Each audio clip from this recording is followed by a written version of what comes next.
guys! So for today's video nga pala ay magluluto tayo ng bilo-bilo. Kung tawagin dito sa Bicol ay ginata. No? Shout out sa mga kapwa ko Bicolano dyan na paborito ding merienda yung ginata. O, diba guys? Ang ginata nga pala ay pinagsama-sama lang siyang root crops. Ayan, mas karamihan ingredients natin dito ay root crops. Nilagyan lang natin yan dyan ng malagkit na bigas. At may sago din siya, may mais.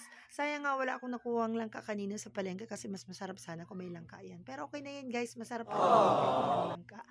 Ang bilog-bilog nga pala guys ay madali lang siyang lutuin kasi papakuluan lang siya sama-sama sa gata ng nyog, lalagyan ng konting vanilla at asukal at yan, makapagluto na tayo ng masarap na bilo-bilo.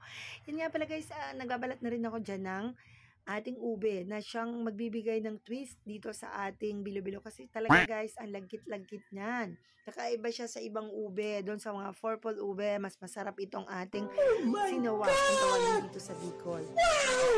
At yun nga guys, nag-ayat na namin yung lot ng mga sangkap. Ayan, dadalhin na namin sa labas para doon lutuin. So, ayan na, naglakad na yung ating mesa. Dito ka nga kami sa may gilid ng aming bahay magluluto.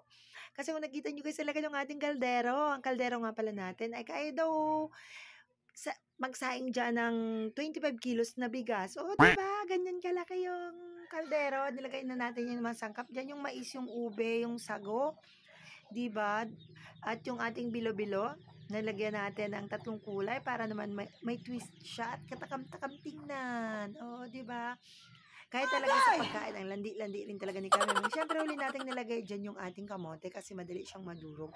Nilagyan na rin natin yung ating asukal. Ang ginamit ko nga palang asukal dito, guys, ay 3 kilos, may 3/4. O, diba? Imagine na ganyan ka yung ating niluto talagang bilo-bilo. So, yun na nga guys, luto na siya. Yan na nga, inahango ko na dyan para ilagay sa mga tasa kasi medyo madaming bata din nakakain.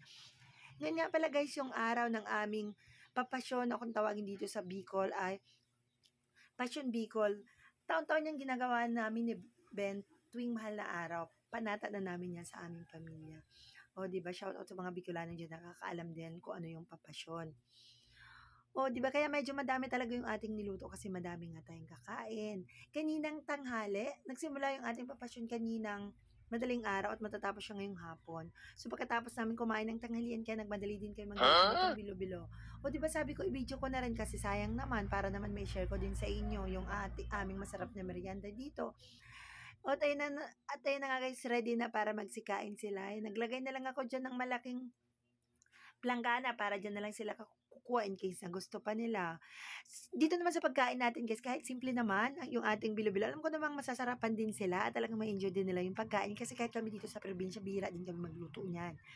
O, diba? Yung mga gusto dyan, magdala na rin kayo ng lalagyan. Pwede kayong mag-sharon ngayon kasi ang isang barangay talaga yung ating niluto.